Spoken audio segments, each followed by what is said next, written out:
Good evening and welcome. We begin tonight's meeting with the land acknowledgement. Limestone District School Board is situated on the traditional territories of the Anishinaabe and Haudenosaunee. We acknowledge their enduring presence on this land, as well as the presence of Métis, Inuit, and other First Nations from across Turtle Island. We honor their culture and celebrate their commitment to this land. We have updated our land acknowledgement to use Anishinaabe rather than Anishinaabe. While Anishinaabe refers to an individual person, Anishinaabe recognizes the nation as a whole, much like how we refer to the Haudenosaunee Confederacy, acknowledging the many nations within it. This change reflects our commitment to honoring the collective identity, strength, and sovereignty of the Anishinaabe Nation and to ensuring our language remains respectful and accurate. All trustees are in attendance tonight, with student trustee Ismail joining us virtually. Trustees, as you are aware, there was a potential notice of motion included in the agenda for our September 3rd, 2025 EPOC meeting. As discussed at that meeting, a notice of motion is typically introduced at one board meeting and scheduled for discussion at the next board meeting. If the board wishes, we can motion to make an amendment to the agenda to discuss the motion tonight. Do I have a trustee who would like to put forward the motion to amend the agenda? Thank you, Trustee Lloyd. As we are amending the agenda according to our bylaws, this will require a 2/3 vote. Can I have a seconder, please? Okay.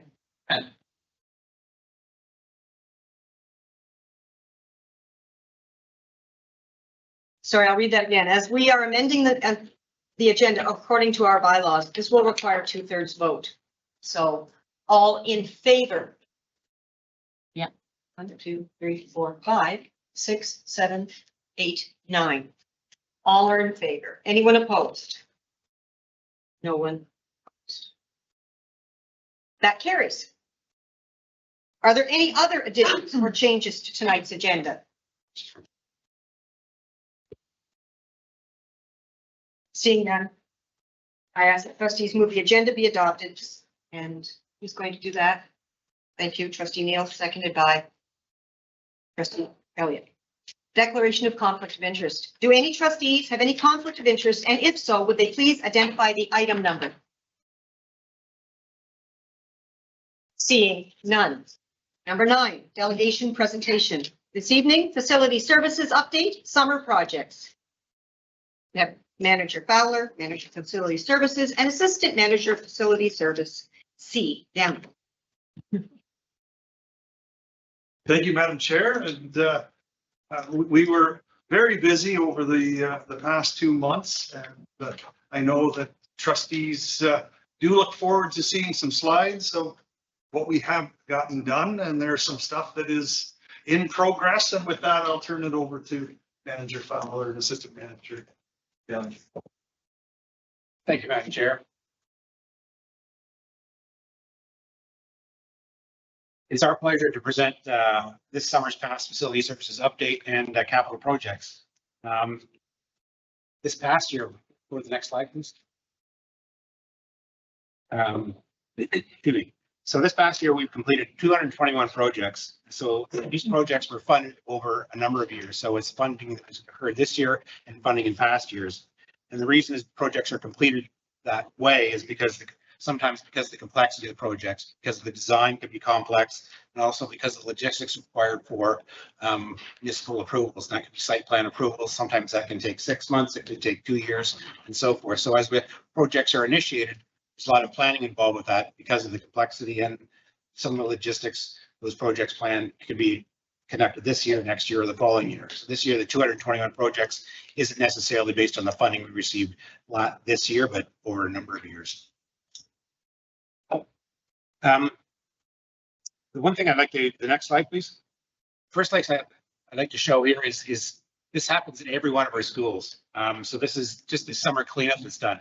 So I want to highlight a couple of things that happened. The first 2 slides here, it shows that they're terrazzo floors. This is at Lancaster Public School. You can see that the floors are pretty gleaming. There's actually no wax on those floors. Those are actually done by what's called a look at my notes here. It's a diamond infused floor pad, and the diamond infused floor pad, it clears the floor up and actually just glosses the floor. So actually there's no product on that floor. It's actually just uses product to clean the floors. So terrazzo floor, which is a very expensive floor, those floors are like 20 years old. They've never had anything done to it other than the pad that's actually used to scour and polish, burnish, and clean the floors. So it's it's very green technology and so on. The floors on the far right are actually a VCT flooring, so it's vinyl flooring. It's used in predominantly all of our classrooms. And one of the things we've used in the past, we used to use a stripper. The stripper would use a chemical to strip the wax off the floor, and it would take time to strip the wax off, dispose of the wax, and so on. This year we have the same type of pad.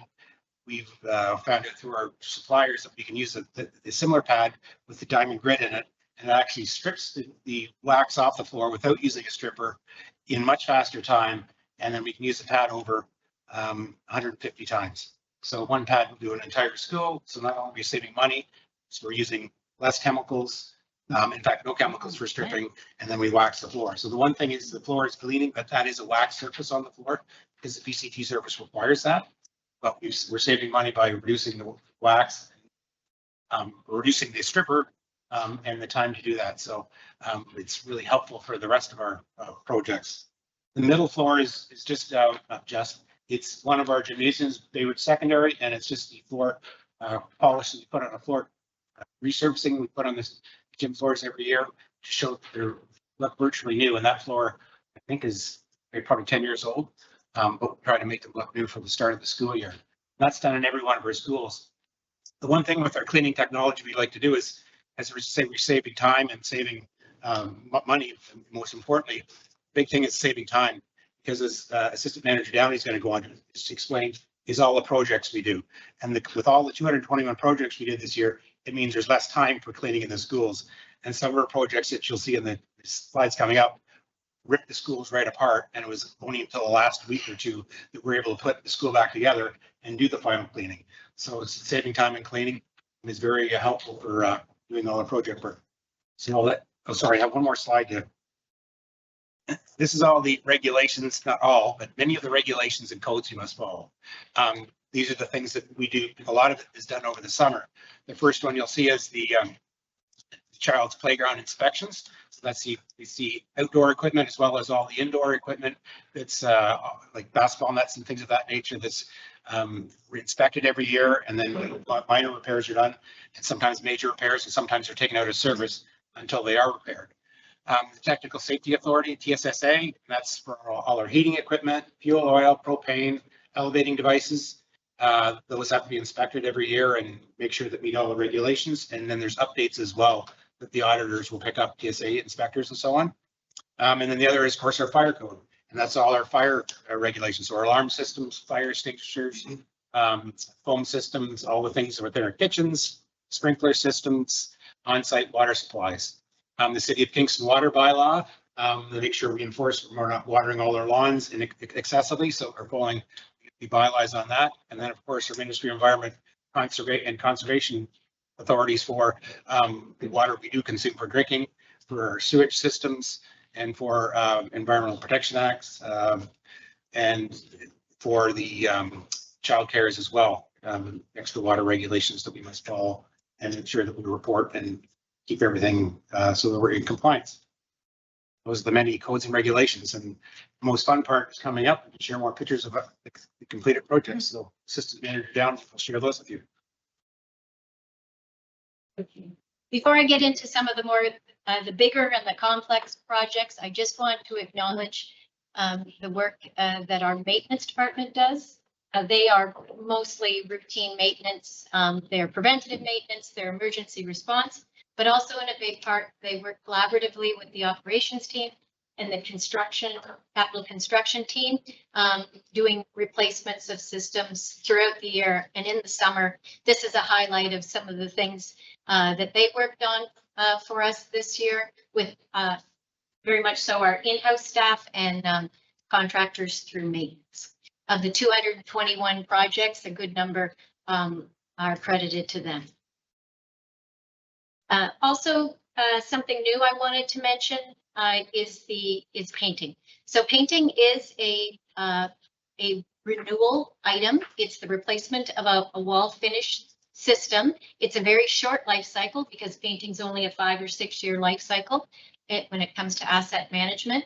And we have implemented through our maintenance department a new schedule of painting that ensures that each school will be painted based on priorities we discussed with the principals and the schools on an annual basis.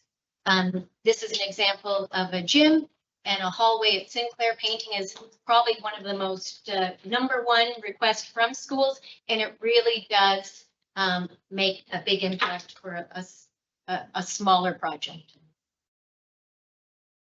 We've talked about how we break down our projects before into areas, and building envelope is one of the main ones. When we started with the recent funding about 10 years or so ago of school condition, a huge focus was on building envelope, making sure all of our buildings were watertight, and we really needed that money at that time to tackle those projects. We're on a much more rigorous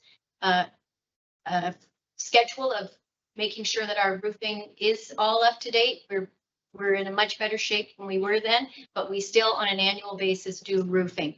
This is a very interesting before and after at NDSS.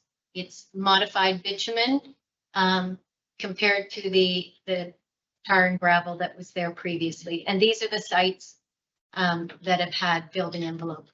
Windows is another one. This is, we're showing you things that we feel have a great impact. This is the west side of Amherst Island. At some point, the windows were removed, the original windows, replaced with residential sliders.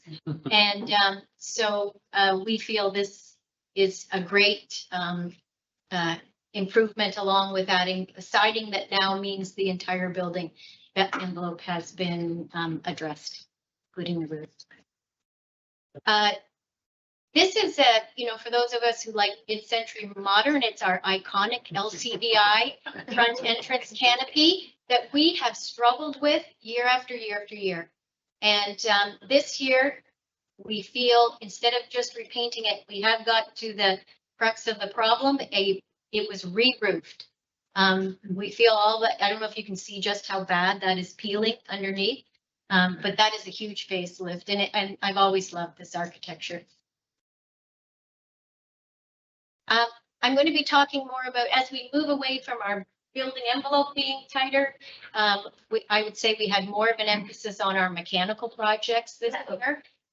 Mechanical and services projects are considered HVAC, which is heating, ventilation and air conditioning, plumbing, electrical, and communication and safety. So between our ITS group that we work closely with, maintenance, operations, and the capital construction team, we actually touched every single school throughout the year with some sort of capital replacement.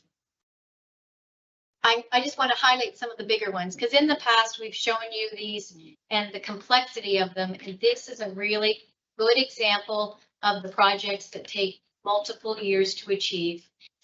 We have put a focus on air conditioning. So over the past several years, we have been working. These are big projects to get off the ground. We have a lot to do, but we are increasing every year the amount of air conditioning in our schools. The complexity comes from, as you can see, it touches every aspect of the school. It really rips it apart, and it's a dirty, messy job. It also usually involves an electrical upgrade in our smaller elementary schools. So this is central. It actually began with a phase 1 last year.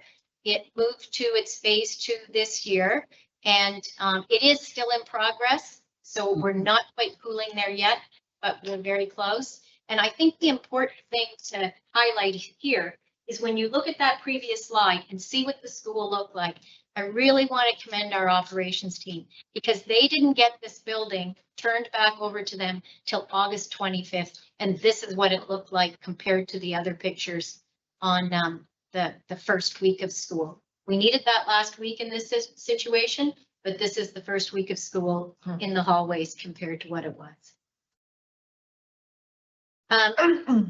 Another sort of combination of complexities is highlighted at Elginburg. So obviously, when you're talking about putting new mechanical units on a roof, it's only most efficient if you make sure that your roof is updated at the same time. You don't want to do the mechanical equipment and the structural infrastructure they need and then lift it all off in a couple of years for a new roof. So this one waited to be done at the same time. That's what that crane is, the roofing. And then where you can see the grounds cut up, the electrical upgrade on this one actually involved trenching across the front of the school into the building. And the bonus of that was the school had a FIP request to add a rolled curb so their buses could better accommodate students in wheelchairs. So because of this happening at the same time, we were able to accomplish that before the start of school. Once again, there's that difference in the hallways, and kudos to our operations team. Our projects really interfere with their summer work, and we appreciate their patience. Lancaster, it's a school that did have air conditioning, but required 2 of these units because of the end of life for their building. And interestingly, in this one, the roof had to come off.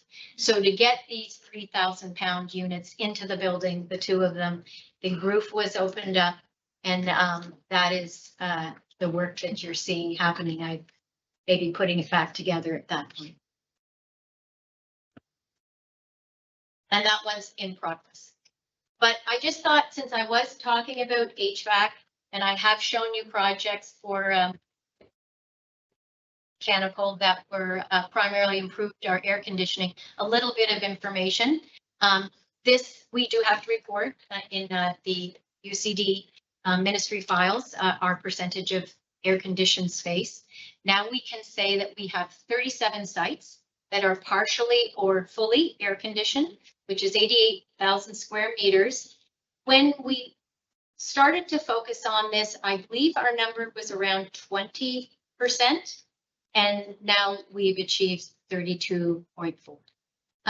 Because of the multi-year, these are the schools at the bottom that are either, they got completed this summer from last year's project, which is RG Sinclair and Ecole Maple. They're in progress, or their design phases have begun.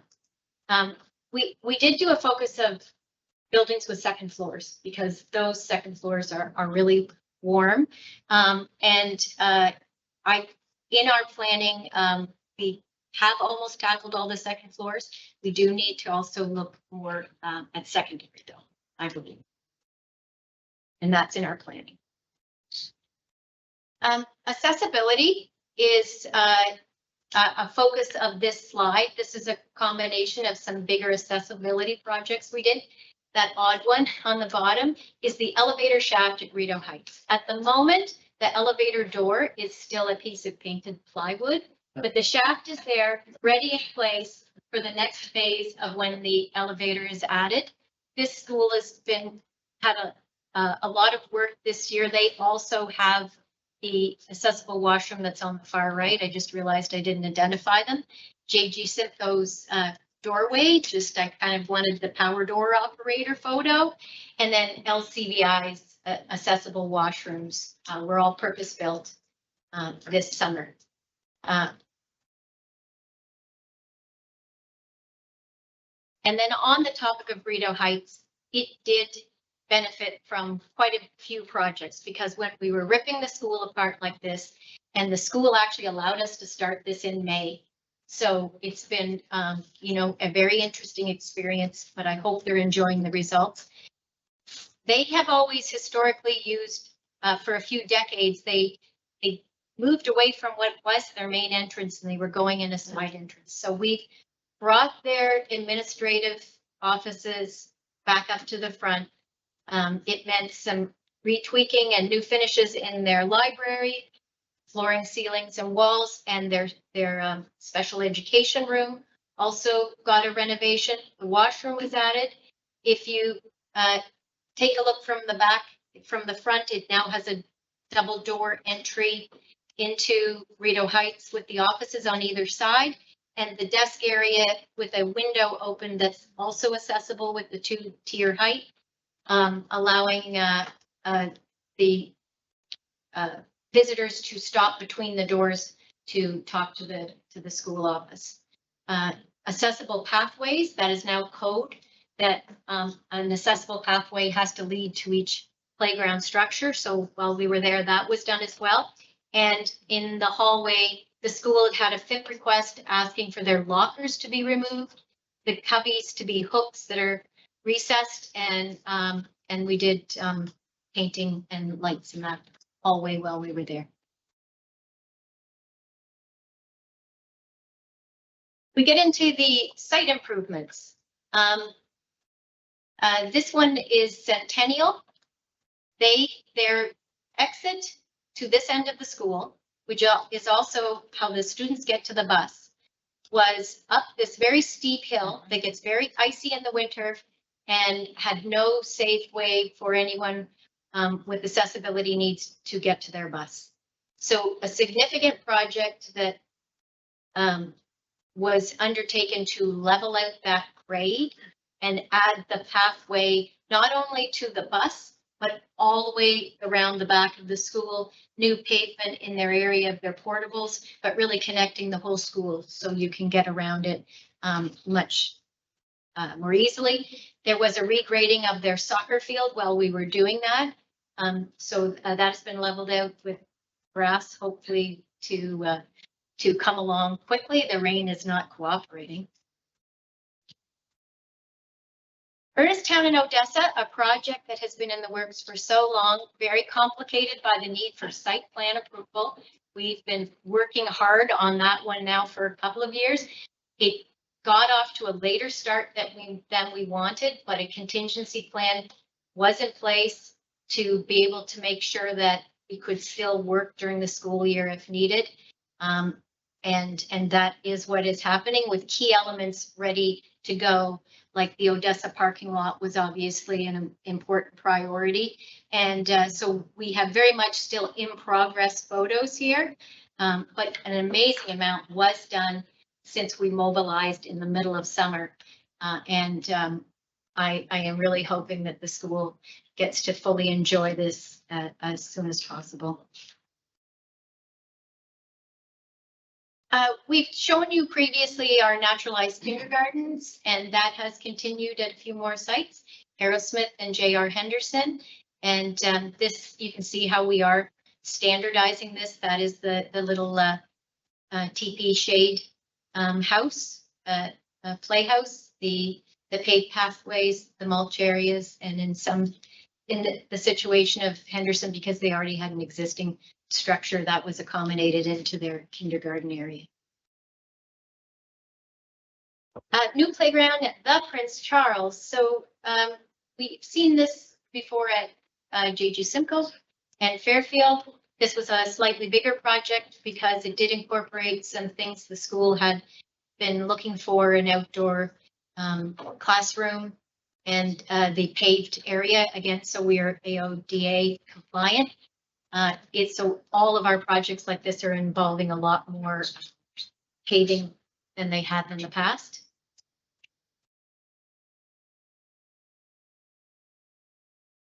Loughborough was an interesting project. So we had a drainage issue there. We thought we could improve, make improvements to the yards while we were addressing the drainage problems. So a retaining wall was put in that allowed us to expand the flat areas of playing. This is the area that is their kindergarten and daycare play area. And so this wall has achieved that sort of terraced effect, but to the improvement of the schoolyard. As you can see, that slope down to that fence really was not usable. So that wraps up the presentation for this year. I'd just like to thank, will I have a chance to say it publicly, very much the facility services staff, the operations group, the maintenance team, the capital construction team, our colleagues in ITS that are also working with us to complete these capital projects. With that, if you have any questions? Trustee Lloyd? Just to, first off, thank you. That was a ton of work and it looks amazing. I have a question about the ACs. The third one, the third row down said design phase has begun. I think that was the case. So will there be AC put into those buildings next summer or before then? The one school in particular there was a delay in equipment, so it's when it comes, but I won't have it for this fall's cooling. Okay. Our goal will be to have it for the spring's. Beautiful. Trustee Godkin? Thank you very much for, and I look forward to it every year, seeing all the wonderful work.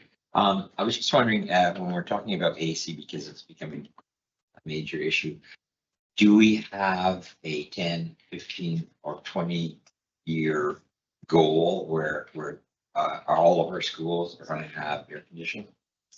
We have a 10-year capital plan that definitely incorporates it. I can't tell you that we've set air conditioning in particular. It's just a very active part of what we do every year. But I never stopped to say, when is it all achieved? That's an interesting thing to look at. I will do this. If I could just add to that, Mr. Godwin, one of the things that we do each year is we spend money in air conditioning, but we also spend money on building envelope, on heating systems, and so we have to divide that up each year. And the one thing that the ministry does is with what's called the BFA audit. So all our building, all our assets are audited and they're prioritized. So based on their age and things of that nature. So when a roof gets to a certain age, it becomes a higher priority when it needs to be replaced, as well as their heating systems and so on. So we try to slot as much as the air conditioning in, but with the air conditioning also is the ventilation. And ventilation is important, of course, because of the pandemic and making sure there's fresh air and so on. So some of the buildings, they may not get air conditioning, maybe they have an improvement in their ventilation system. We're trying to prioritize that as best we can, but we have to distribute the money equitably because of all the systems that we replace. Exactly, and just to follow up on that, so I wasn't suggesting, that's why I was wondering, even like a 20-year goal, because when we're looking at climate change, so we're on a path, like, well aware of the financial restraints, but just if there is like a path, even if it's 30 years, but that is the ultimate goal. Right. I can tell you as well, we're looking at it in a multi-pronged approach.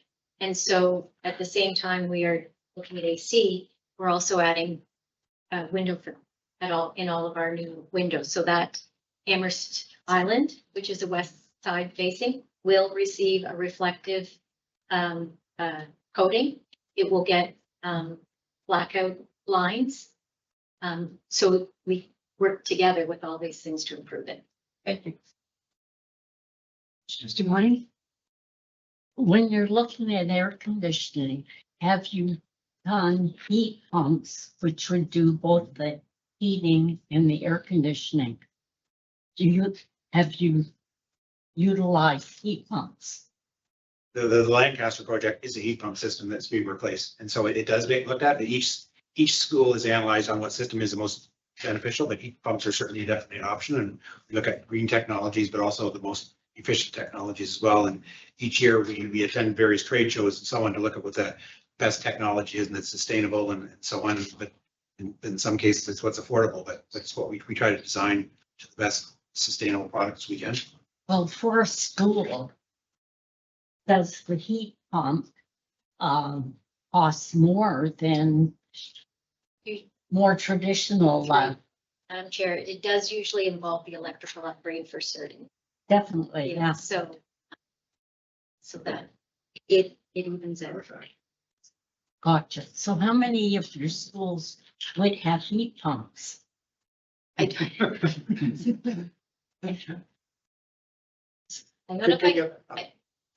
as Dave said, there's going to be a unique situation in each building. So some schools might actually have individual zoned units. Yeah. Like the Prince Charles received those. Centerville are units CUVs in each classroom, not necessarily the heat pump that you are perhaps picturing, that is more residential happening now.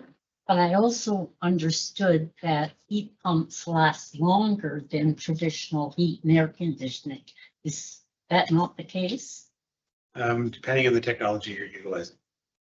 So, Gotcha. and it does vary each year. Like there's a number of systems we looked at 5 years ago. We wouldn't consider them. We would consider these systems now because of the improvements they've made. Thank you. Your hand up, trustee Merrill. Okay. Please. Okay.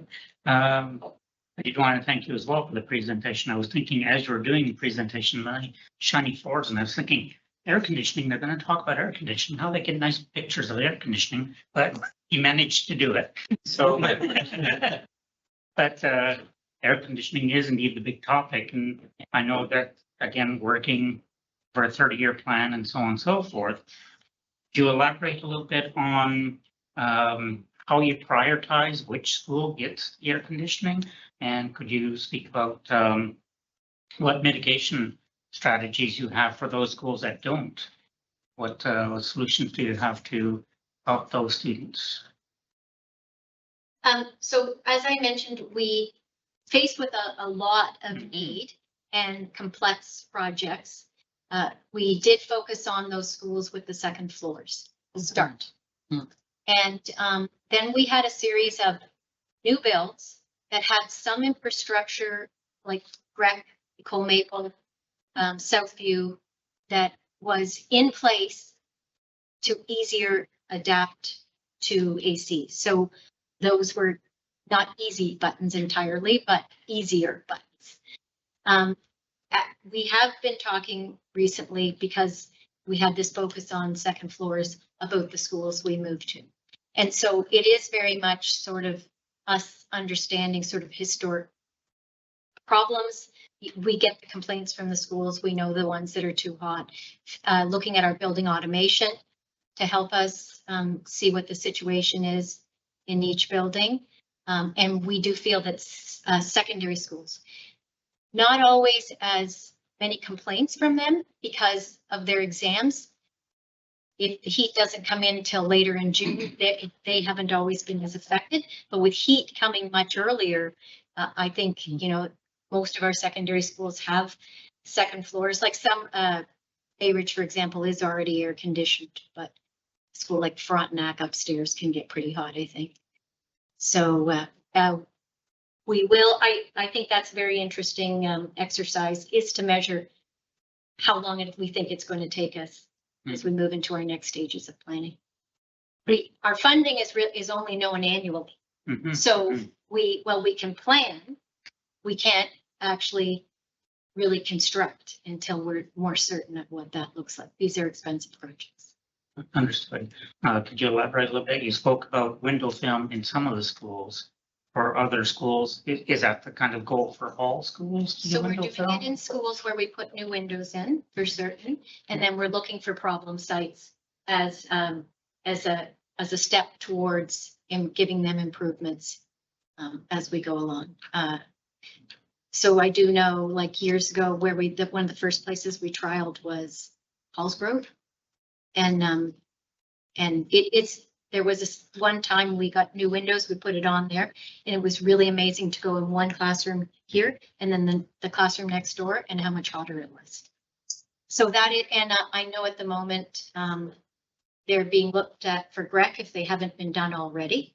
As part of, we're also doing the air conditioning. Let's see how much improvement we can get by adding this as well. And there is one other elementary school that's having priced right now that I'm sorry, I just can't remember which one.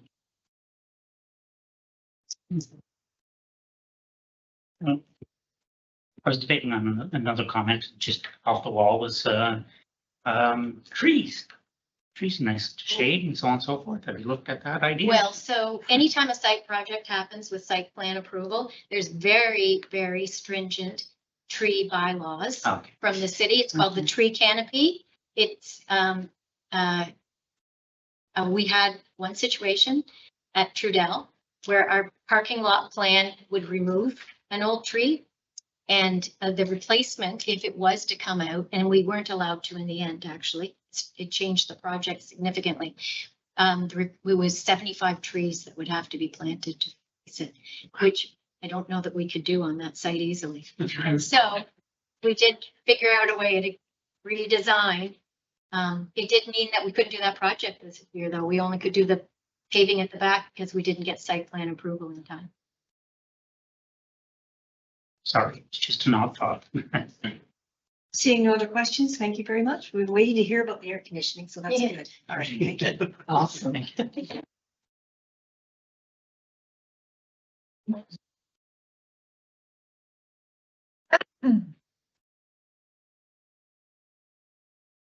Number 10, private session report. First, I will call on trustee Lloyd, who will rise and report from the September 15th audit committee. During private session at Audit Committee on September 15th, 2025, Superintendent Young and Associate Superintendent Henderson provided property of the board updates. There was no other business conducted, no motions passed in private session. Do I have a seconder for that, please, someone? Thank you, trustee Rattan. Seeing no objections, that's carried. Call upon now Vice Chair Godkin to rise and report from private session. Thank you, Chair. The private session minutes were approved from the following August 20th, 2025 regular board meeting. Trustees discussed a personnel update and legal update, and there were no other business conducted or motions passed in private session. Thank you. Do I have a seconder for that? Thank you, trustee Neal. All in favor? Everyone? Seeing no objections, that's carried. Number 11, approval of minutes. As outlined in your agenda, there's one set of minutes to approve: the regular board meeting, August 20th. And it's actually two. Education Policy and Operations Committee meeting for September 3rd. I have someone move that, please. Thank you, trustee Lloyd, seconded by trustee Elliott. Hearing no objections, that is carried. Reports from officers. Chair's report. As we move into the third week of the school year, it has been truly heartening to see our schools come to life once again. Classrooms are buzzing with learning, hallways echo with laughter and conversation, and extracurricular activities are beginning to take shape, bringing students and staff together in meaningful and joyful ways. There is something special about this time of year. The early days of September are filled with renewed energy, fresh routines, and the excitement of new beginnings. Across Limestone, we are already seeing the positive impact of strong relationships, thoughtful planning, and a shared commitment to students' well-being and success. We are grateful to our staff for the care and dedication they bring to their work each day, and to families for their continued partnership and support. Together, we are creating welcoming, inclusive environments where every student can thrive, both in and beyond the classroom.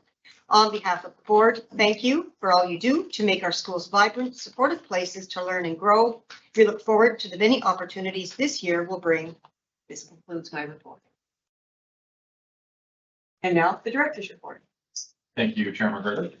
Good evening, trustees and the viewing public. Overall, and all things considered, I'm very pleased to report that Limestone has had a positive start to the 2025-2026 school year. While there is always room for improvement, it is amazing to see everything come together with over 20,500 students and almost 3,000 staff starting the school year in all Limestone sites and at the virtual school. Preliminary enrollment numbers are close to projections for both elementary and secondary students. And today was day 11 of the 25-26 school year for students. And it is wonderful, as the chair also said, to have students back in schools and to see various activities like sports, clubs, field trips, and great learning already underway, helping to support the overall Limestone student experience. We must all recognize and have gratitude for the time and efforts of staff and community members to make all these extracurricular activities a reality for students. Fall sports, clubs, and activities have started across the district, and parent councils are kicking off their school years, and students are involved in a range of activities like the several hundred Limestone students that attended the fall fair last week in Kingston, or the range of Terry Fox fundraising activities that will come in the next couple of weeks. I've already started my school visits, and I greatly look forward to seeing, hearing, and feeling the energy and excitement of learning and fun in Limestone schools. As we start the school year, it is important that we are conscious of our legal responsibilities under the Ontario Human Rights Code. As a school board, we cannot accept any hate in schools. We must be conscious of the feelings, though, of alienation and lack of faith in public institutions that exist for some people in the communities we serve. Like in so many other areas in education and society at large, as members of the community, we must continue to emphasize the importance of respecting differences in perspective and being open to dialogue to the maximum extent possible. We must be united in respecting differences, given all people share many more similarities than differences. Respect and civility need to be at the forefront, and we must continue to be unequivocally clear that Limestone stands in support of all of the protected grounds of the Ontario Human Rights Code. The Ontario Human Rights Code is not a checklist where some grounds outweigh others. We need to stand with all students, staff, and families in protecting all grounds under the code. It is important to remember that the code is law in Ontario, and we have a moral and legal obligation to ensure that it's upheld. Furthermore, our own data based on human rights complaints reinforces our continuing need to be committed to upholding the code. Additionally, we will be administering Limestone's second student census later this year, which will provide further insight regarding students in the district as well as the needs in the system. Trustees may have noticed the orange survivors flag flying on the second flagpole at the Education Center. Schools with a second flagpole are doing the same, and in some schools without a second flagpole, the orange flag is prominently on display in the school. Looking ahead to the next 2 weeks, a wide range of activities will be taking place in schools and the community to honor Orange Shirt Day and the 5th annual National Truth and Reconciliation Day on Tuesday, September the 30th. This is a critical date to recognize the harm and trauma of residential school system, to honor the survivors and their families, and continue our collective learning and journey of reconciliation. Schools continue to have a critical role in supporting this journey and ensuring the truth is known about residential schools, as well as their legacy that lives on today in Canada. In the next couple of weeks, we will be kicking off the annual United Way of Kingston, Frontenac, Lanes and Addington campaign in Limestone. I invite all trustees to join this effort. As you will hear, Limestone student trustees and their peers on the Interschool Council will also be engaging in raising funds this year to support the United Way. No amount is too little, and every dollar matters in supporting some of the most vulnerable children, youth, and families in the communities we serve. I would also like to bring trustees' attention to the professional learning focus we continue to pursue in Limestone for the 2025-26 school year. We must continue to hone our craft to best serve students. While this work will not be completed this year, I think it is critical to highlight its importance in ensuring schools are making a difference for all students today and into their futures. We need all Limestone students to find purpose in school, to find value in school, and to find hope in school. We know this is not the case for all students. While we do have to track, monitor, and report on the 11 indicators in the Provincial Student Achievement Plan, we must continue to center those students who are currently underserved and not currently finding success. As a result, our system focus this year for professional learning continues to center our attention on students and continuing the work we started 3 years ago focused on 3 inquiry questions. First, for whom is the current education system not working and why? Second, how do we know? And third, what can I or we try to do differently to make a difference? It is only through improving outcomes at the individual student level that we will see macro level improvement on the province's 3 core priorities and the Student Achievement Plan, as well as our own strategic plan.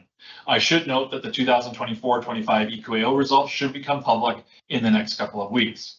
As educators and as a system, we have a critical responsibility in supporting children and youth in the communities we serve. Our overall purpose is well placed by emphasizing our intention to make a positive difference in the lives of every student, in every classroom, in every school, and to make sure everyone sees themselves in Limestone. All educators want to make a difference in the lives and destinies of children and youth. Our continued journey of inquiry and our united stated intention will focus our collective efforts. I look forward to more discussion and updates regarding our progress in the coming days, weeks, months, and years. Thank you, Chair McGregor. That concludes my report. 13.1, the Obsburg report. I have 2 things that I'd like to report on. The first one is, based on the structure of OSPA, the people who sit at the Board of Trustees table, like me, represent each of the school boards in Ontario. So it's a huge room filled with people. But they also then take the regional chairs to form the executive committee. And so recently I sent you an email from our representative for Eastern Ontario, Susan Humphreys from Renfrew County, that the executive committee has decided that they would like to encourage all boards to write letters supportive of trustees. So that is timely based on some of our agenda items.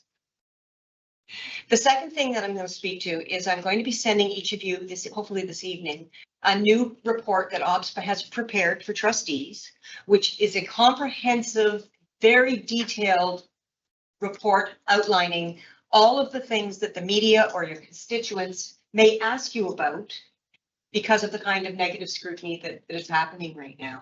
I would ask that you read it very carefully so that we have an aligned response to all of those things. It talks about trustees' honorariums, it talks about the responsibilities and all of those things. And so that if you're asked about any of that, you will have an answer at your fingertips.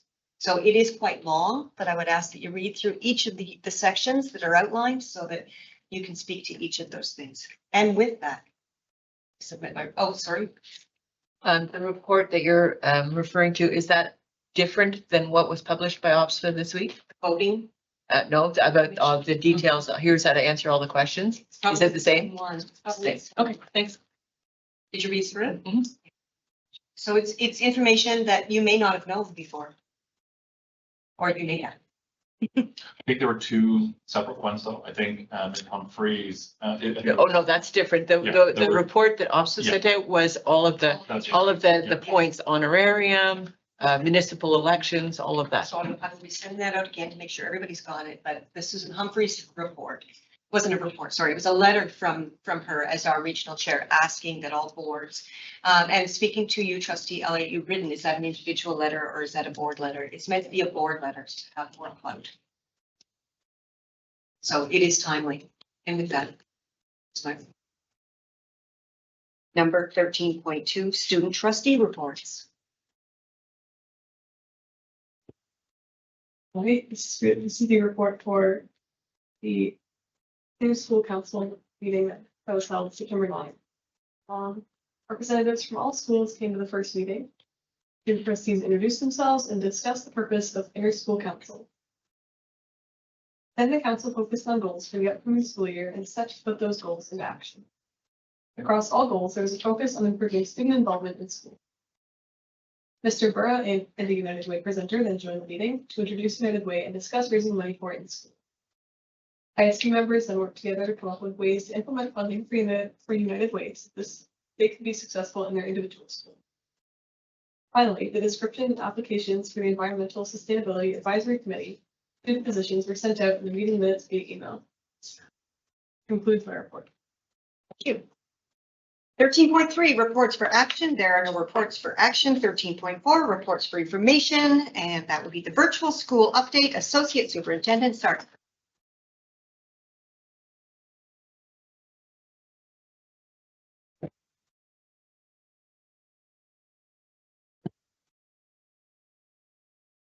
Chairman Greider, good evening, trustees. I'm very pleased to present, to provide a presentation that summarizes the virtual school report that you will find in your package, starting on page 18. Next slide, please. So as always, the work that we engage in every day supports the strategic plan goals, and the virtual school is no different. So virtual school touches on all 5 of these strategic plan goals that we have in front of you and that we work on every day with staff and students. Slide, please. As you know, over the past 5 years, the virtual school structure was created and has undergone many different changes, both in student enrollment and in registration. So you'll see that at the height of COVID, we had 1,600 elementary students enrolled and 1,000 secondary students enrolled across Limestone. And at the time, that represented our largest elementary school. After the ministry announced that virtual school was no longer necessary, but just optional, Limestone developed a tri-board agreement with Renfrew County and Kawartha Pine Ridge District School Board. In the spring of 2024, Renfrew County opted not to continue with this partnership, but Kawartha Pine Ridge did. and we are maintaining this partnership to this day. So it's continued through this year, and this year we have seen just a slight increase in students. So you'll see last year we had 86 elementary students, and this year we have 103. The enrollment is really attributed greatly to students who are reaching out to us from outside of the Limestone District School Board and KPR. And they are looking to register at our virtual school because their school board does not offer this as a choice. Next slide, please. Thank you. So I'm just going to draw your attention. You'll see the trends that started in 2020. And of course, we had a lot of students enrolled, and that has decreased over time with a slight increase this year. But I'm just going to draw your attention to 25-26. We currently have 103 students registered. There are 55 LDSB students, but 20 of those come from boards outside of Limestone or north of Pine Ridge. So I just want to highlight for you, it was in your report, that before we register a student outside of Limestone and outside of KPR, what happens is there is direct communication between Director Burra and the director of the student. So we don't proceed to register a student until we receive approval from the director of that home board. Next slide, please. So this just represents the 7 school boards from which the students outside of Limestone or KPR have come from over the past few years. And then once, as I was explaining before, once we do receive confirmation, those students who are coming from outside of Limestone or KPR and they're registered within virtual school, they do become Limestone students. Next slide, please. Okay, this is a bunch of clicks. So if you can give me the first 2, that's great, actually. So as you can see, virtual school creates lots of goals, and they focus on strategies that are very aligned with the student achievement plan. And I've colored them to associate them with the different areas of the student achievement plan. So the first area is a focus on the core academic skills. And virtual school will continue to focus on using data to drive really meaningful instruction. And that is both in literacy and in math. So in literacy, they are using universal screener data and diagnostic data to drive literacy instruction. And their goal also in math is to implement Knowledge Hook, which is an online math tool that provides targeted learning and support for students in math. In order for students to see pathways for future success, they are continuing to invite a number of community-based speakers in, and they've got quite a lineup. They did this last year, and they do a really great job of engaging the greater community for virtual students. And the last priority, which is to support student engagement and well-being, is they have developed a positive and what they are calling proactive school-wide attendance plan, which means they're reaching out and sharing with students and parents the importance of being at school, the importance of attendance. And so they're not waiting until it's a problem before they're reaching out, and they're really encouraging students to come, welcoming them and thanking them for being there every morning, which is lovely. That does conclude my report. I would like to end by saying that I am very proud of the EVS staff alongside the KLC leadership team of Kate Myers, Adam Andrasek, and Scott McFarland, who have experienced a very successful start. So that concludes my report, and I'm happy to take any questions. Questions? Trustee Morning? The secondary school students, is that just a reliance on the consortium? Yeah. So it's 3 years that you've had the elementary, this model. Are you following up those students who are now at high school? And what are you finding about what are they opting for? Through you, Chair McGregor. So we follow the students very closely, and they're connected right with guidance team, success team, and they're also encouraged to consider to return to their home school, and many do in person. In terms of specifics, are you asking about specific pathways or the courses that they're choosing? I'm asking about their destination. Are you finding that a lot of them go back to their home school, or are they continuing with the consortium online courses? Well, they're doing a little bit of both, but many are enrolled in e-learning, and many do actually come back to their home school and are reattached to school and will reconsider returning to their home site. Thank you. Welcome. Trustee Elliott? How would a student from like the Greater Essex County Board even find out that there is virtual school here? Like, what kind of marketing efforts are there for virtual school? I'm happy for that. So through you, Chair McGregor, we're being quite cautious around this. I think we're a bit torn because we do believe that this is a viable option. However, we also have concerns that while it is a good fit for some students, it's not necessarily a good fit for some students and families who may be choosing this for different reasons. That being said, though, I think what is happening, if you're wondering how students are finding out about it, much of it is through word of mouth.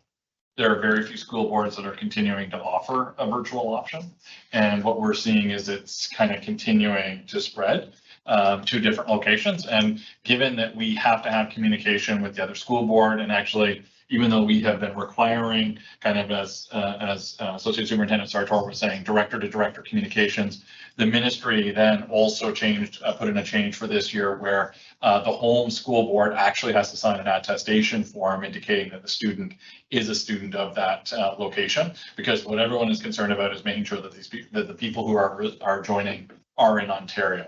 But much of this is through word of mouth and people doing it that way. And so we're a little bit torn about the notion of kind of advertising more broadly. And I mean, obviously, as a publicly funded education system, any kind of advertising is going to be scrutinized.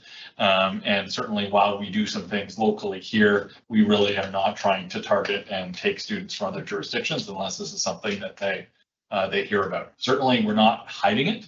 It is available if people are looking for elementary virtual school. They will find Limestone as one of the boards that are offering it. So as students sign up for the virtual school, does that board lose ministry funding for those students? That would be correct, yes, because then what happens is, as Superintendent Sartor said, when they join us, they then become a student of this board. What we will also say is, because we have had students who have reached out, and what we've done is in contact with the other director, it's clarified that they are offering virtual school, and so we then redirect the student back to their home board. So really what we're doing is we're actually asking if the board is offering virtual school, and if they, we give them an opportunity to engage with the family, but then we hear back that no, that the family is going to choose to homeschool, or they're going to look at a private option. And I think in general, people would prefer to maintain the public opportunity for families to the maximum extent possible. But again, we go through quite a bit of a process that way to make sure that the other board is aware and they're signing off on it before we move forward. Any other questions? I have one question. Many years ago, rural schools didn't have enough to have a class of chemistry or physics or whatever it was. So this was a viable option to be able to do it that way. All those school boards that were listed, is there one hot subject that we offered that makes people want to do that? No, I really don't think that there's anything that we are offering that is so unique that they be able to find it. I think it is that we are offering virtual school, and it is not being offered in their in their home home environment. But what I will say is, on the contrary, virtual school is quite an interesting learning space, and they are doing both Adam and Brasic and Kate Myers are doing just an exceptional job in making it a unique and special place to be. So they've had some pretty impressive speakers come in that I haven't seen in some of my other schools that I would like to encourage them to.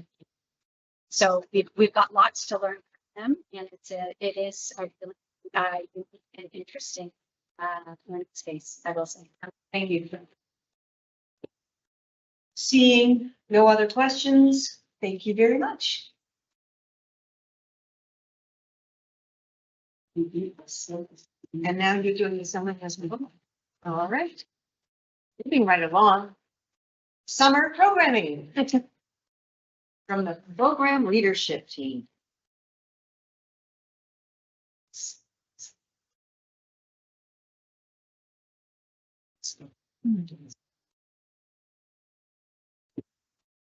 Okay, good evening once again. So we as a team are pleased to provide some highlights of our summer programming this evening. I'd like you to please refer to your the report in your package, which starts on page 21. Next slide, please. And as with virtual school, summer learning is no different. So as we do the really hard work of teaching and learning, we continue to stay laser focused on our strategic plan goals, and they once again are listed there. And I think that you will see pieces of those goals in every single one of the summer programming options that we share with you this evening. Slide, please. Okay, so as I shared in the report, Read a Lot is an intensive 3-week literacy intervention program that supports students who have just graduated from SK through grade 5. So they're entering grade 1 through grade 6.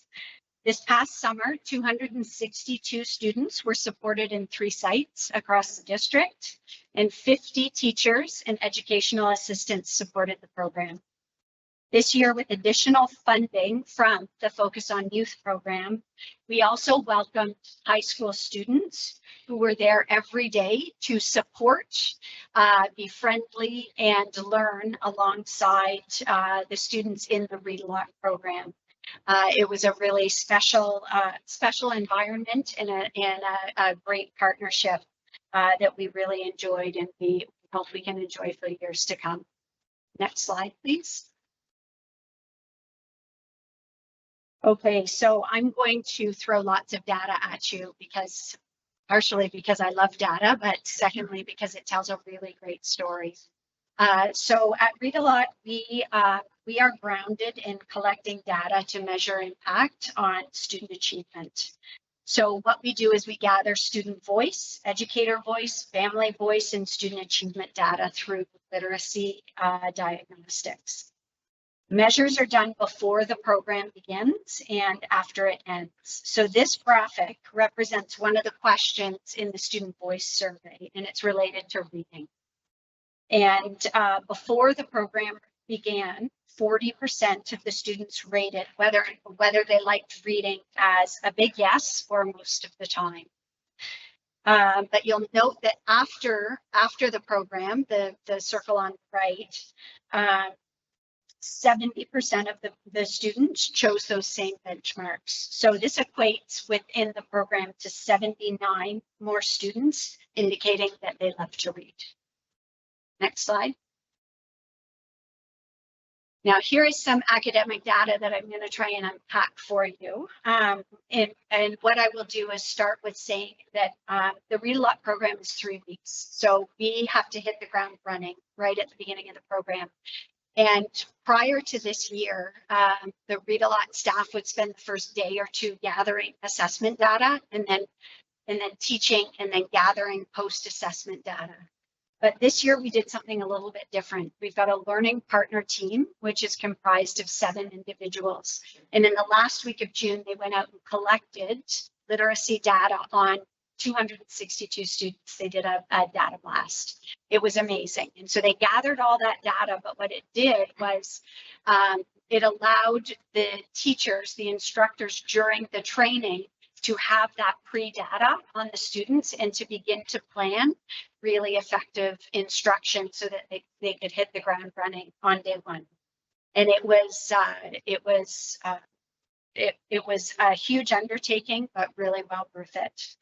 So this graph compares pre and post data in the area of phonemic awareness, which is the student's ability to name and manipulate sounds within words. And what we want to do is see less red and more green, or less pink and more green over time.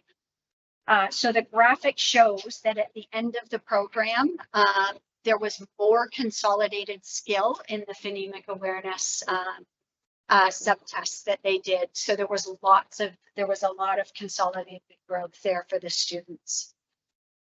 Next slide, please.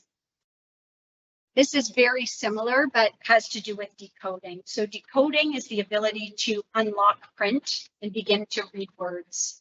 So teachers show a card with a word like up or bat, and then the student reads the word. So pre-data at the beginning was the red represented what the students were not yet able to do, and the post or the bottom, you see a lot less red. So again, students unlocking and being able to read print. Next slide, please. This is a lot of words but we had a really tough time narrowing down the parent feedback. So this is family and caregiver feedback. And we gather that through the program as well. And you'll see just the joy in the parents and the families' statements as they were excited, as their children became excited. So I'll just draw your attention to the speech bubble at the bottom, middle bottom, where it's a parent is talking about their daughter. She was never looking forward to going to school, but loves going to the Read a Lot program.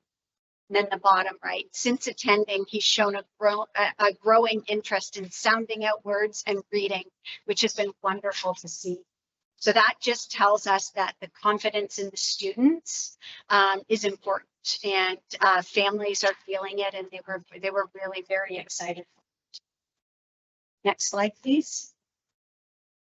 So this is some students in action, and I just want to close by bringing back Director Burra earlier on in the night talked about our 3 critical inquiry questions, and those are: for whom is the education system not working?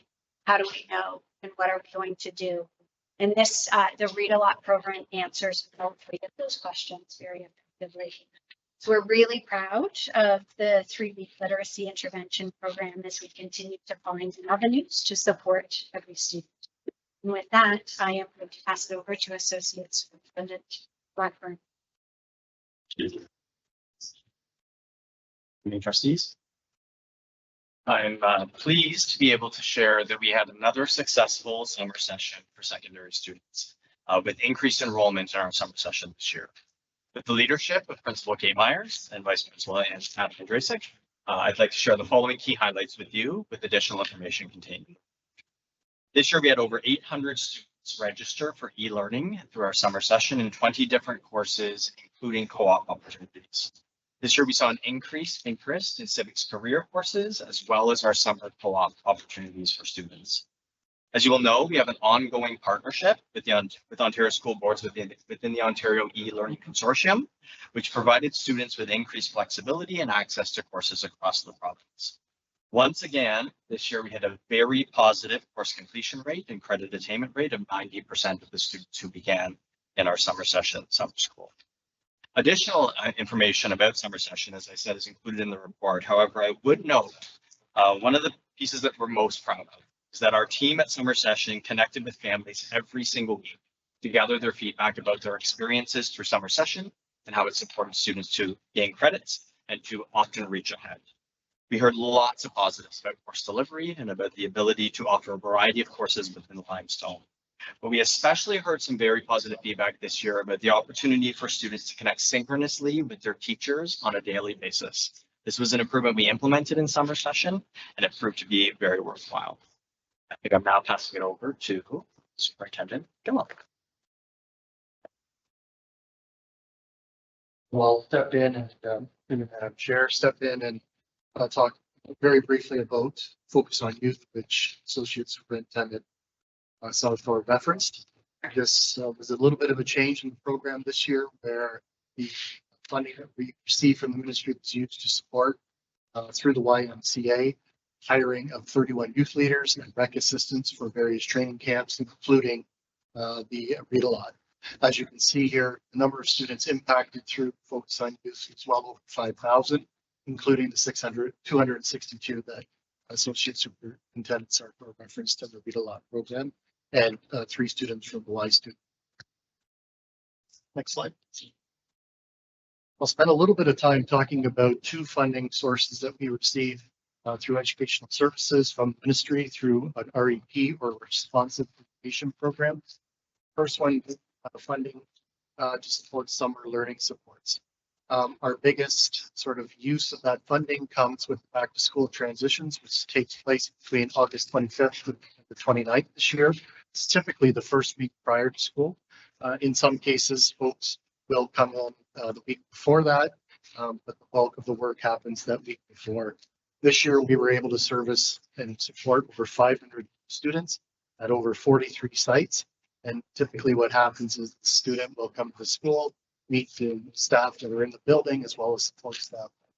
We'd be supporting them as they move into their schooling. In some cases, it's brand new students, and it could be students who are returning and just need that little bit of a bump up so that they feel confident and comfortable heading back to school. Associate Superintendent Sartor referenced that there were educational assistants provided to the Read a Lot camps. We had 12 educational assistants working at the camps over the 3 weeks, and that was a committed effort to ensure that students with special education needs could also participate in Read a Lot and have the support they required to be successful in the program. Finally, we provided an adolescent care worker as well as a learning program support teacher to the summer school. The adolescent care worker is there to provide ongoing support if students are struggling, and the learning programs essentially our secondary special education teacher. Of note, the adolescent care worker was also able to work in the Read a Lot camps, providing Kids Have Stress Too, which is a real fun program that helps support elementary students in recognizing the signs of stress. It's a very productive ways of dealing with it. Next slide, please. Our other large funding that we receive from the ministry through an REP is provided to support summer mental health supports across the summer. This is not an easy funding envelope to spend during the summer. Many of our staff who support students with mental health needs over the summer are not working, and the funding is very specific that we are not allowed to hire staff during that 2-month time period. So we try to get very creative with not only supporting students, but ensuring our staff are well positioned to return to school in September and have the training that they would like. We did provide summer social work support. We had 2 social workers who were carrying caseloads throughout the summer.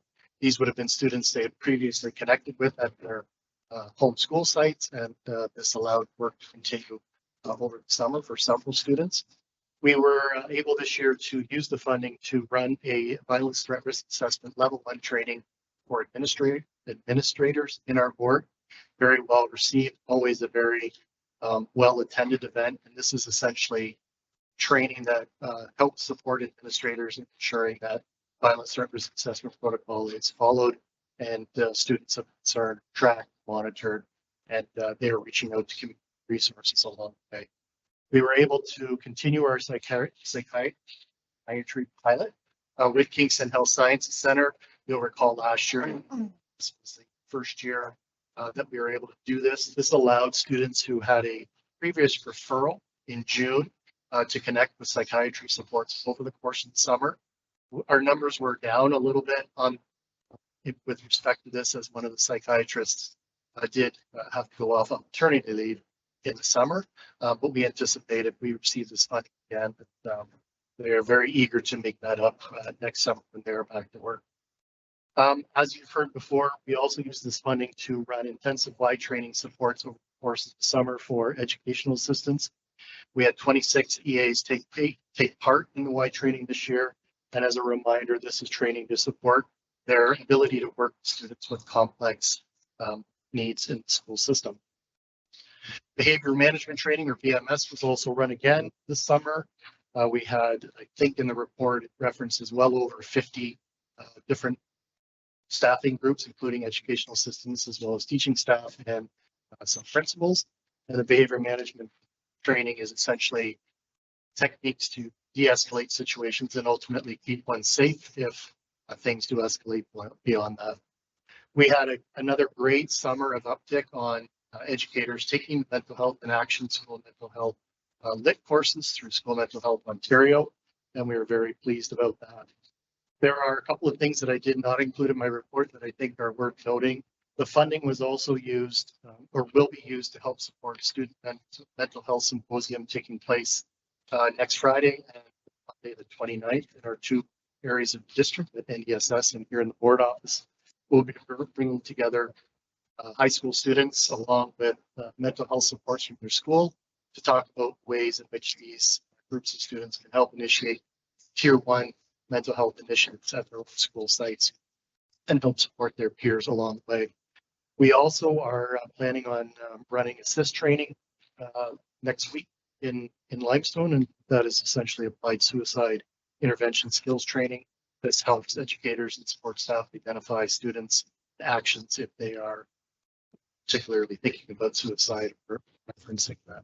And finally, we had a wonderful PSSP, which is our support staff union group day of collaboration.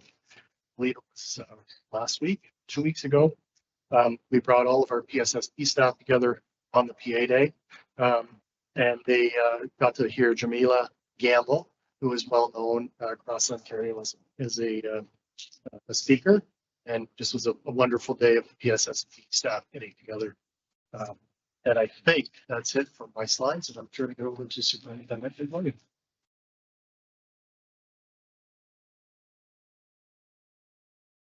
Good evening, trustees, and through you, Chair McGregor. I am pleased tonight to be able to share highlights of Gold Lake summer programming, which I know is usually a deviation from human resources when I'm up here speaking, but this is actually part of my portfolio that is a little bit outside of my regular box, and that it's wonderful to be involved with. So for your reference, it's pages 25 to 27 in the package. And I would start by saying that the Gold Lake program for the summer that ran over July and August was a huge success again. 546 students participated across different programs, which is up almost 100 students from last summer. Let's see if the clicker works with me. Yes, it does. I'm not going to go over all of the programs in a great amount of detail because they've been highlighted for you before through both Nate Zahn, who is the outdoor education coordinator who runs all of the programming, various presentations that have been done between myself and other senior staff over the year. So just wanted to highlight some photos so that you could see the kids in action in terms of the various experiences they've had on the different adventures, depending on the programs that they were involved with. So first photo is of nature camp students at East Bay.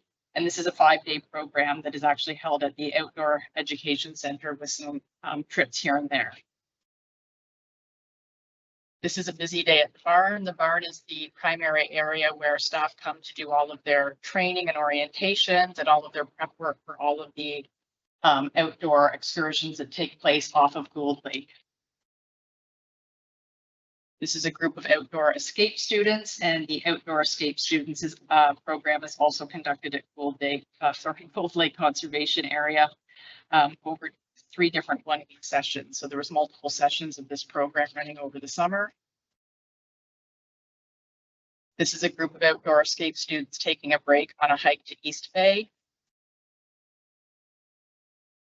This group of students is with the Quest program. They're returning from their 5-day canoe trip in Frontenac Park. They had a great summer for that weather-wise. Outreach students at Cedar Lake and Algonquin Park about to depart on a 9-day canoe trip. Outdoor pursuit students about to depart on their 8-day canoe trip in Temagami. I don't know where all of these places are.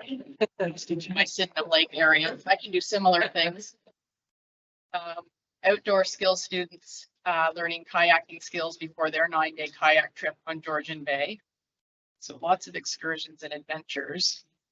These are outdoor skills students at Georgian Bay about to depart on a 9-day kayak trip.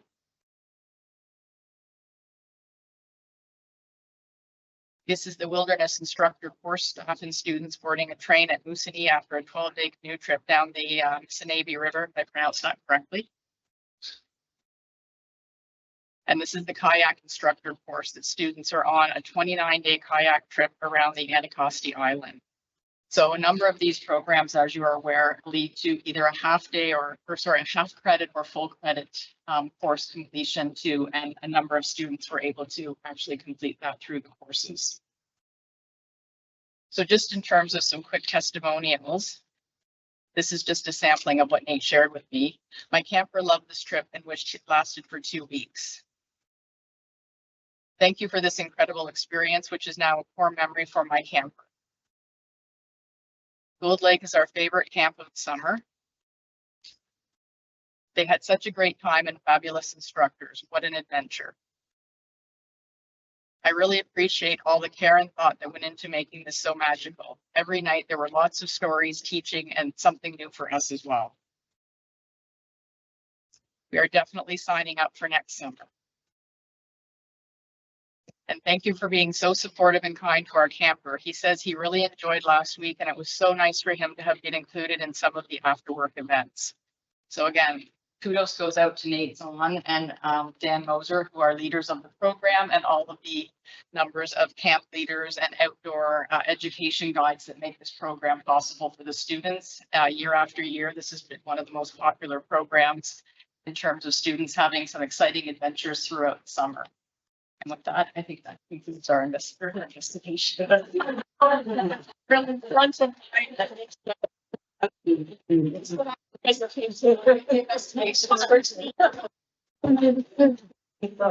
any questions? Trustee Bowles? Thank you so much for that. Student needs don't end at the end of June, and you guys do great work to continue meeting over the summer. My question is specifically for Associate Superintendent Blackburn regarding summer session. So there was 800 enrolled this summer. I don't expect you to have numbers, but that seems high. Is it much higher this year than in past years? It is higher, it's about 100 students higher than in past years, and that is attributed to both the interest of the courses. We have worked really hard in Limestone to try to assess what courses students need or are interested in. Principal Myers surveys secondary principals close to when we open up summer session to say, what are those courses that kids have a hard time getting into, that they're asking for, that they really need to either propel their educational careers or to fill a gap, etc. So I think course offerings have been a piece of that. We also are attracting lots of students through the consortium to take courses within Limestone. So I think both of those things have attributed to an increase. Trustee Bertan?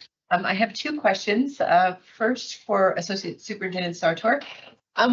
Why don't we run literacy camps, or no, numeracy camps? Why do we only do literacy camps? through you, Chair. That's a really good question, and we have run both literacy and numeracy camps in the past. And I don't know that I have an immediate answer to that. And I know that Associate Superintendent Henderson behind you is strongly agreeing with you. So probably about 5 years ago, when close to when I first joined, well, maybe about 7 or 8, we had a summer camp called Count on Me, and it was a camp that was offered alongside Read a Lot. And it's a really good question for which I don't have a strong answer for, other than we have had a continued need for literacy instruction. And we've got a team that continues to do really good work in that area. But you've posed a great question for which we need to ponder and figure out how we might find some money from Superintendent Young to go set them in the fall. Just kidding. Perfect, thank you. And Superintendent Gillam, do our EAs get paid when they're doing the Y training? Absolutely, that's what. Oh, nice. Yes. Perfect, thank you. Trustee Godkin. You have two questions. One is, first one is about the Read a Lot program. And it's obviously going great science of success. And so I'm wondering if a three-week camp like model can achieve such successes, would it not then be something that would be wonderful if we did it in main school periods of times, and even fit forward from school to school to school to achieve that kind of successes? Through you, Chair McGregor. That is a really good thought, and it's a great question. What we do have to keep in mind, though, is that within our instructional day, we have a certain number of minutes that need to go to lots of different subjects. And so what we do try to do during the school year is weave in literacy through lots of the content areas. But what Read a Lot does is it takes 8:30 to 2:30 and makes it a really intensive literacy camp for 6 hours with no other subjects. So I would love to be able to say that would be possible, but we do have some other scheduling and timetable constraints that would make that really challenging. But just to follow up on that though, having been a kid really struggled, wouldn't it make sense though that getting that support on reading could really benefit in the long term? So if a student that's really struggling with reading could benefit from 3 weeks of just that, right? That in turn would help in all those other subjects later. So wouldn't that be an optimal thing to do? You're right. It's a great thing. I think Read a Lot provides two different options or two different supports. It provides some intensive literacy support, and it also provides that support during the summer months where students often don't have that instruction.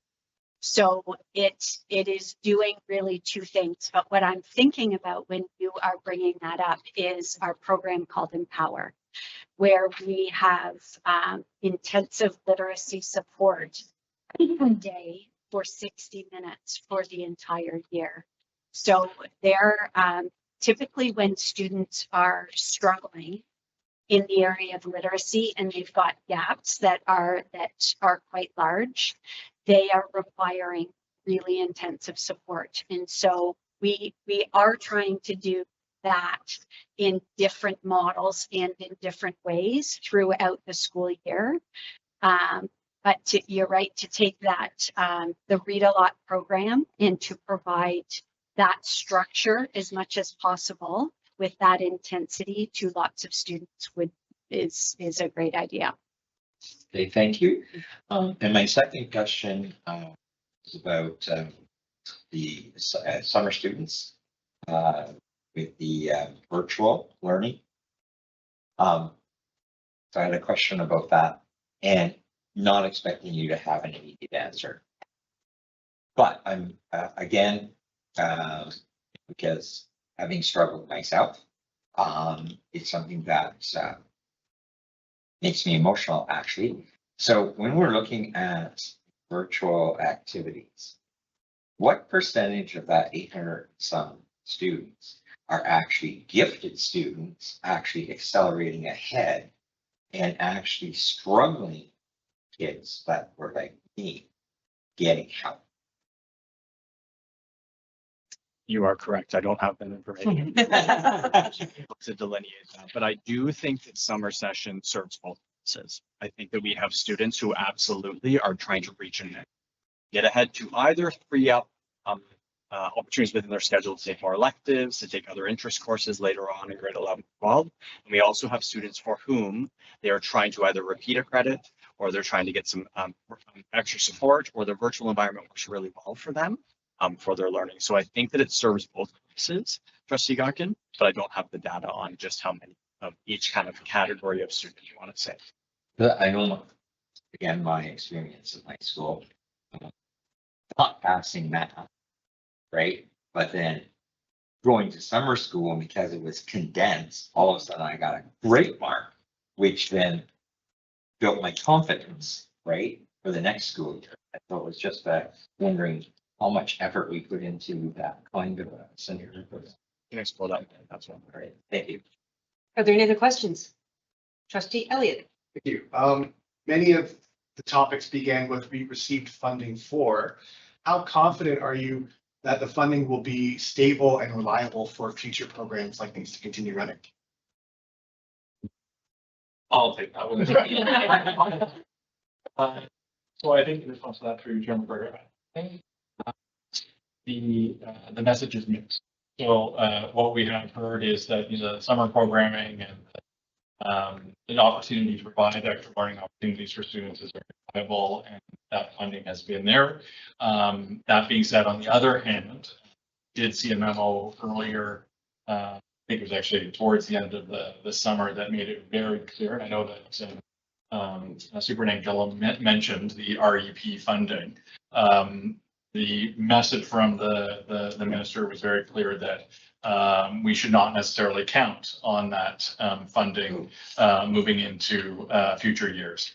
And so I think there is some apprehension in that regard as far as the stability of some of that funding. And as you may also remember, it was a year and a half ago, the ministry restructured the language that they used for the funding. And it's very clear that, what they're saying is that core education funding we can count on as being stable, but it's the REP funding that potentially is going to shift or be adjusted. And certainly the message this time was, don't count on any of it necessarily. So whether they would move completely to removing that, I'm not sure I would say that, but I think that was a pretty clear message, one that we've never received before in my memory, that some of that funding may not be flowing.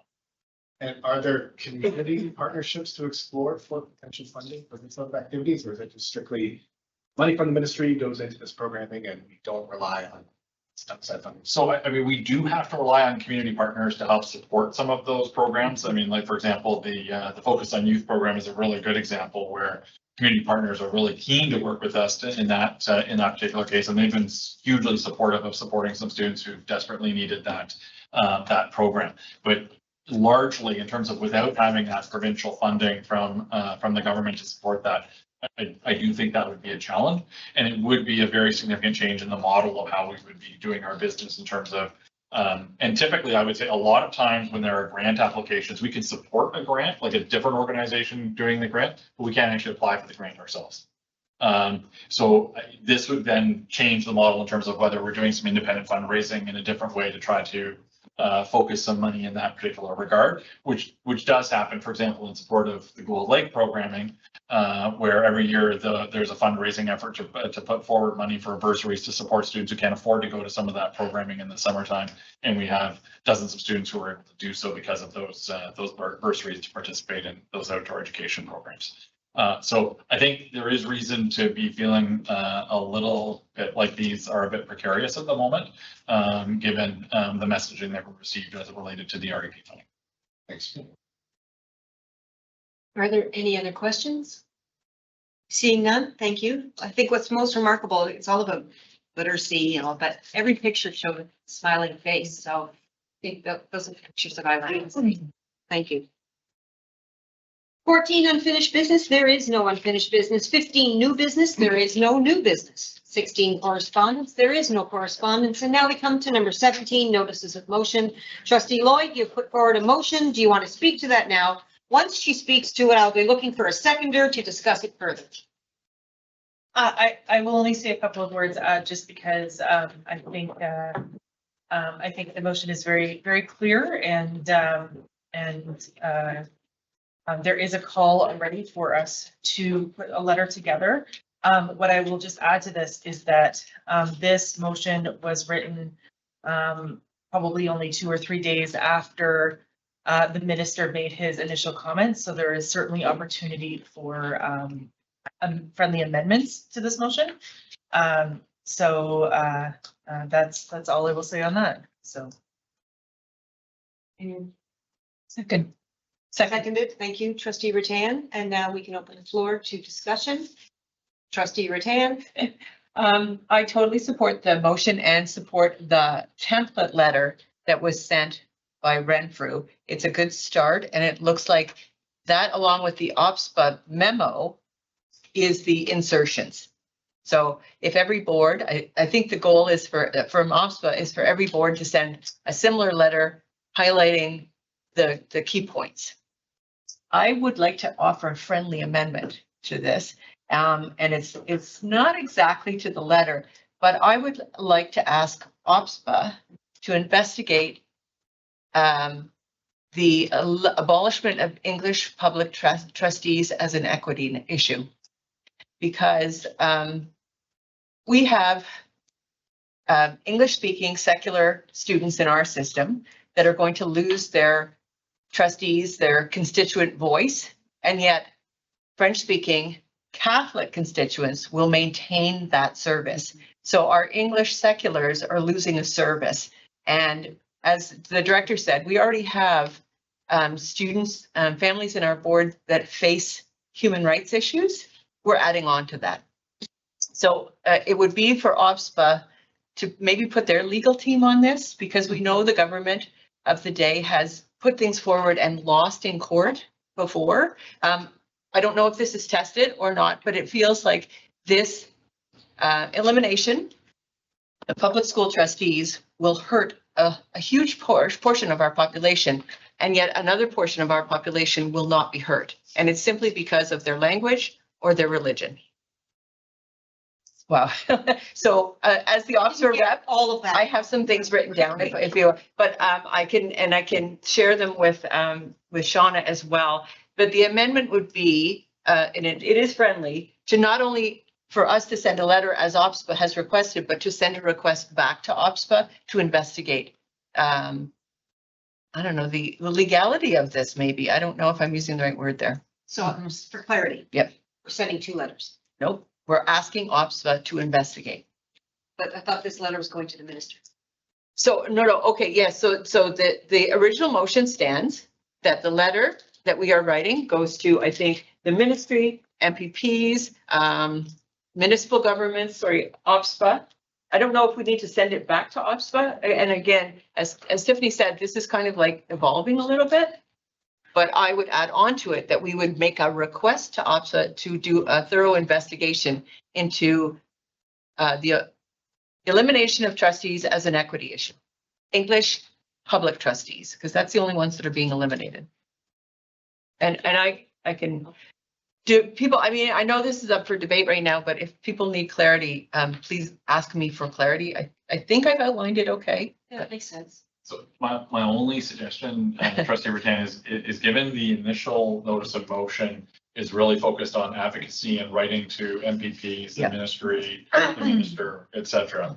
I think in some ways your amendment, it may be friendly and cordial in terms of relations Yes. with the mover of the motion, but it's almost a separate motion. Is it? Okay. Because Okay. this motion right here is creating one product that is very different than the product that Right. of what you're speaking to in okay. terms of the friendly amendment. So, sorry, just procedurally, because it's related, can I bring a motion forward? Or do I notice of motion? Do I have to go to next board meeting for this? Well, so technically it would be going to the next board meeting unless the will of the group overrides that particular notion. But I do wonder whether or not it would be better to pause your thought for right now, have discussion about this particular motion, and then If it's not a friendly amendment, I will just put that on pause and we'll simply deal with this. And then I can. I think it would complicate this particular motion by adding that as a, again, I think the product is a little bit different. So I think it's probably easier and cleaner to keep them. Duly noted. Yep. I'm at OPSPA next Friday. Not day and a half Friday, but so if there's anything that, for clarity of legal, there may have already been something that has been started. And we haven't heard anything like that. So, okay, so I withdraw my friendly amendment. Because it wasn't. I had a question, kind of, or a comment, kind of procedural, an item procedural as well, that when Chair McGregor asked earlier if there were any conflict of interest and so on and so forth, my concern is not, in my mind, a conflict of interest per se, but I cannot discuss this matter. I cannot vote on this particular matter. I think most of you are familiar with the two-row wampum belt. In that, so when they asked me to do this position of being a trustee and so on, I checked with the experts to make sure that that would be okay, that I would not be in violation of the two-row wampum. But this part I do feel would be, because it is advocating a change to your government, a change within your government, and the two-row wampum agreement precludes me from doing that. So I will be abstaining, and please have it on record that I've abstained. Thank you for explaining it to us as well. Yeah. Anyone else? Trustee Elliott. Thanks. I'm totally in favor of the spirit of the motion. I think it's clear, and I trust the chair and the staff to put together a letter that is concise and makes sense. I think it's unfortunate, the position that we were put in by the minister making some public comments, disparaging trustees, because I think if we don't say anything, we're criticized, and people say, look at those dorks, they can't even like speak up for themselves. And if we do say something, I think some people might say, look at those dorks, they're trying to save their jobs. So I think we're in a weirdly tough position where, to me, it's better to say something, because the minister has said, and I take him at his word, that he's 100% looking at the elimination of English trustees. So that's where they're focused on. They're laser focused on this role. And in my opinion, anything that's focused on, I guess, the financial reality of removing trustees is a little bit of a distraction, because they've merged school boards out east in the Atlantic provinces. And there's a really good CBC article by the former premier who was involved in that process, who literally says the reason we did it is because we couldn't afford the separate board. It was 1997 when they did that. So they have years of hindsight to look back on the decision to say, was it the right decision or was it the wrong decision? And they all agree it was the right decision. So anything looking at sort of the financial viability of trustees and how much money it will save if they eliminate them, to me, it's misguided to not bring up merging boards. So that's just my thoughts on that. It's a whole other can of. It is. Yeah, that's open. That would be a third motion.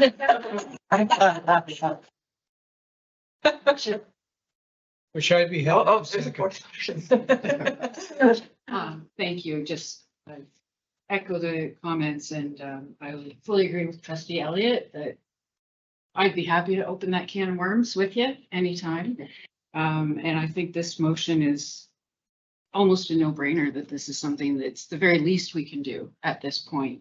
And just whether we discuss it later or not, I do support what Trustee Ratan said about that equity issue. I think that makes a lot of sense. Maybe Chair McGregor could even just ask ops for the next time you're there, like you said, to get that started. And maybe that's more appropriate, is just I to think that's a really good point. without a motion. Just looking at our ops rep, is that more appropriate? Did I just give you the notes and then you take it forward to your board I'd be table? happy to do that. In fact, I would actually send it before the meeting so that I can publicly ask. Yeah. At the meeting. Okay. I'm happy to do that. I'll send you my notes and then you Answer can, the yeah. legal question at the actual board meeting.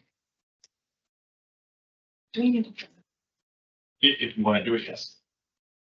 Well, we have a second moved by Trustee Lloyd. And who was the second? Second. By Trustee Ratan. Sorry, I didn't copy my notes. I was still trying to write all of your Garble. amendment down. So this motion brought forward, all in favor? All against? One abstention. Thank you. No. Okay, so you abstention? It would be one abstention. It's carried. Well done. Announcements, there are no announcements. Committee minutes for information, special, and these are in your package. A Special Education Advisory Committee meeting minutes from June 11th. Future board meeting schedule, there's a list for your information as well as future board meeting dates in your package. Adjournment, I would ask that someone please move that this meeting be adjourned. Thank you, Trustee Hunter, seconded by Trustee Lloyd. Hearing no objections, that is carried and the meeting is adjourned.